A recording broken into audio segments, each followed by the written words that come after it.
আবারও বলছি, চাকরির সুপারিশ পেলেও এমপিও হবে না। ষষ্ঠ গণবিজ্ঞপ্তিতে এই ভুল করবেন না।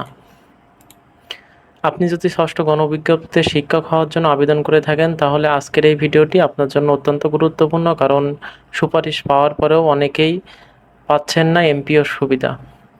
হ্যাঁ, আপনি ঠিকই শুনেছেন। চাকরির সুপারিশ পেলেও অনেকেই শিক্ষক বন্ধু শেষ পর্যন্ত বঞ্চিত হচ্ছেন এমপিও থেকে। এর পিছনে রয়েছে কিছু মারাত্মক কারণ, যা অনেকেই আবেদনের সময় খেয়াল করছেন না। প্রথম যে কারণটি আমাদের খেয়াল করা উচিত, সে কারণটি হচ্ছে, আমি একটু আন্ডারলাইন করে সুন্দর করে দিই। যে প্রথম যে কারণটি, সেটা হচ্ছে প্রতিষ্ঠানের কাম্য শিক্ষার্থী আছে কিনা। দেখেন, এই বিষয়ে বিস্তারিত বলতে গেলে একটি শিক্ষা প্রতিষ্ঠানে শিক্ষক নিয়োগের জন্য এনটিআরসি কর্তৃক নির্ধারিত একটি প্রধান শর্ত রয়েছে। সেই পদে আপনি যে সাবজেক্টে আবেদন করবেন, সেই পদে পর্যাপ্ত অর্থাৎ কাম্য শিক্ষার্থী থাকতে হবে। উদাহরণস্বরূপ, একটি প্রতিষ্ঠানে যদি তথ্য ও যোগাযোগ প্রযুক্তি এই বিষয়ে যদি আপনি আবেদন করে থাকেন, তাহলে অবশ্যই সেই প্রতিষ্ঠানে ওই সাবজেক্টে নির্দিষ্ট সংখ্যক শিক্ষার্থী থাকতে হবে।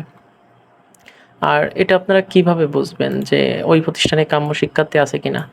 তো সেক্ষেত্রে আপনার প্রতিষ্ঠান বা প্রথম যে পয়েন্টটি, সেটা হচ্ছে কি, প্রতিষ্ঠানটি শ্রেণী বা বিষয়ভিত্তিক শিক্ষার্থী সংখ্যা যাচাই করুন। 2 হচ্ছে, অনেক সময় প্রতিষ্ঠানের EIN দিয়ে ওয়েবসাইটটি শিক্ষার্থীদের তথ্য দেয়, এবং দেখবেন যে একটি প্রতিষ্ঠানের এই যে EIN, এটা হচ্ছে একটা প্রতিষ্ঠানের পিন নাম্বার আর কি। এই পিন নাম্বার দিয়ে আপনি ওয়েবসাইটে যে সার্চ করলে আপনি সেই প্রতিষ্ঠানের সকল তথ্য পেয়ে যাবেন। এবং শিক্ষক প্রোফাইল ও সাবজেক্ট লোড চেক করা যায় শিক্ষক বোর্ড বা এনটিআরসি যাচাইকরণে। ওকে, ভুল থাকলে সমস্যা, যে ভুল থাকলে এগুলো সমস্যা হবে। যদি কাম্য শিক্ষার্থী না থাকে, তবে সুপারিশ প্রাপ্ত হলেও আপনার এমপিও অনুমোদন হবে না, এমনকি নিয়োগের ঝুঁকিও মধ্যে পড়তে পারেন। দেখেন, আপনি যদি সুপারিশ প্রাপ্ত হন, এখন যদি সঠিক শিক্ষার্থী না থাকে, তাহলে নির্দিষ্ট শিক্ষার্থী না থাকে, তাহলে হচ্ছে আপনার এমপিও হবে না, প্লাস হচ্ছে আপনার চাকরির ঝুঁকি থেকে যেতে পারে। এবং দ্বিতীয় যে কারণ, আমরা 4টি পয়েন্ট বর্ণনা করব। দ্বিতীয় যে কারণ, সেটা হচ্ছে প্রতিষ্ঠানে কাম্য পাশের হার। প্রতিষ্ঠানের শিক্ষার্থীর পাশের হার একটি গুরুত্বপূর্ণ সূচক। এনটিআরসির নির্ধারিত নীতিমালা অনুযায়ী কিছু প্রতিষ্ঠানের জন্য ন্যূনতম পাশের হার একটি যোগ্যতার অংশ, যেসব ক্ষেত্রে প্রযোজ্য। যেমন হচ্ছে, এই যে আপনার পাশের হার কোন কোন ক্ষেত্রে প্রযোজ্য, যেমন হচ্ছে মাধ্যমিক বিদ্যালয়, মাদ্রাসা, কারিগরি প্রতিষ্ঠানে আবেদন করলে পাশের হার এক বড় ফ্যাক্টর। যদি আপনি এই প্রতিষ্ঠানগুলোতে, যেমন মাধ্যমিক বিদ্যালয়, মাদ্রাসা, কারিগরি প্রতিষ্ঠান, এইসব বিদ্যালয়গুলোতে প্রতিষ্ঠানে আবেদন করেন, তাহলে আপনার পাশের হার খুবই বড় গুরুত্বপূর্ণ। কিছু ক্ষেত্রে নিয়মিত খারাপ ফলাফলের কারণে প্রতিষ্ঠানের ব্ল্যাক লিস্টে পড়ে যেতে পারে। ওকে, যেভাবে যাচাই করবেন, আপনারা এটা কিভাবে যাচাই করবেন, সেটা হচ্ছে শিক্ষা বোর্ডের ওয়েবসাইটে আপনার EIN দিয়ে আপনারা প্রতিষ্ঠানের ফলাফল দেখা যায়, এবং বিগত 3 বছরের পাশের হার দেখা, এবং আবেদনকৃত পদের পূর্বে মামলা আছে কিনা। দেখেন, এইটা একটি কিন্তু সবথেকে বড় গুরুত্বপূর্ণ একটি বিষয়। আপনি যে পদে আবেদন করবেন, এই পদে আবেদনের পূর্বে প্রতিষ্ঠানের কোনো মামলা আছে কিনা। এটা কিন্তু কোনো শিক্ষা প্রতিষ্ঠান আপনাকে বলতে চাইবে না, হাইড করে রাখবে। আপনারা যেভাবে হোক একটু জেনে নেবেন। সেটা হচ্ছে কি, আপনি যে পদে আবেদন করছেন, সেই সুনির্দিষ্ট পদের পূর্বে কোনো মামলা আছে কিনা, এটি জানা অত্যন্ত গুরুত্বপূর্ণ। কেন জরুরি? যদি মামলা চলমান থাকে বা আগে কোনো আইনি জটিলতা থাকে, তাহলে সুপারিশ বা নিয়োগ আইন জটিলতায় পড়ে যেতে পারে। অনেক সময় মামলার নিষ্পত্তি না হলে সেই পদ রেজিস্ট্রেশন বা এমপিও প্রক্রিয়ায় আটকে যায়। যেভাবে জানবেন, সকল প্রতিষ্ঠানে খোঁজ নিন। স্থানীয় শিক্ষা অফিস বা জেলা শিক্ষা অফিস রেকর্ড থাকতে পারে। আপনাদের যে স্থানীয় শিক্ষা অফিস বা জেলা শিক্ষা অফিস, ওখানে খোঁজ নিয়ে দেখেন, ওখানে হয়তো রেকর্ড থাকতে পারে। বা সংশ্লিষ্ট প্রতিষ্ঠানে খোঁজ নিন। আগে কোনো প্রার্থী মামলা করে থাকলে সেটি অনলাইনে খুঁজে পাওয়া সম্ভব। যদি ওই প্রতিষ্ঠানে ওই পদের জন্য কোনো প্রার্থী মামলা করে থাকে, সেটি আপনি অনলাইনে খুঁজে পেতে পারেন।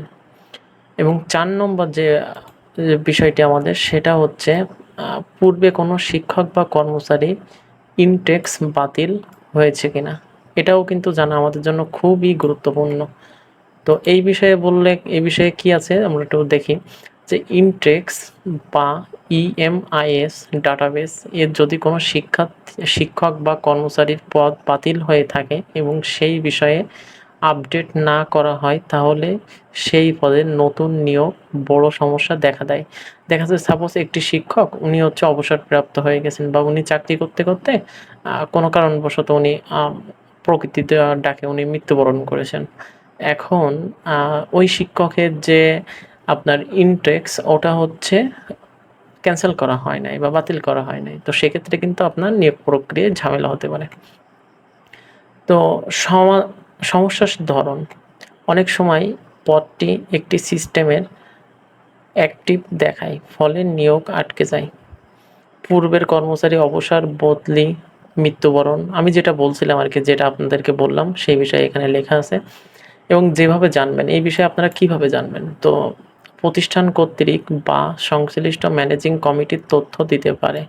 আপনারা প্রতিষ্ঠানে যোগাযোগ করবেন বা যে ম্যানেজিং কমিটি আছে ওনাদের সাথে আপনারা কথা বলবেন, এবং জেলা শিক্ষা অফিস বা শিক্ষক বাস্তবায়নের মাধ্যমে যাচাই সম্ভব।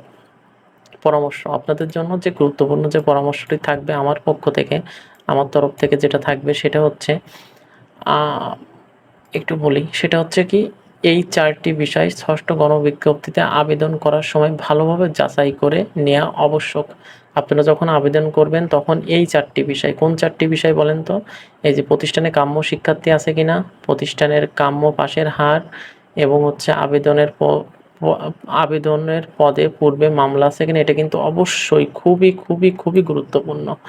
এবং তারপরেরটা কি, 4 নম্বরটা কি, পূর্বে কোনো শিক্ষক বা কর্মচারীর ইনটেক্স বাতিল হয়েছে কিনা।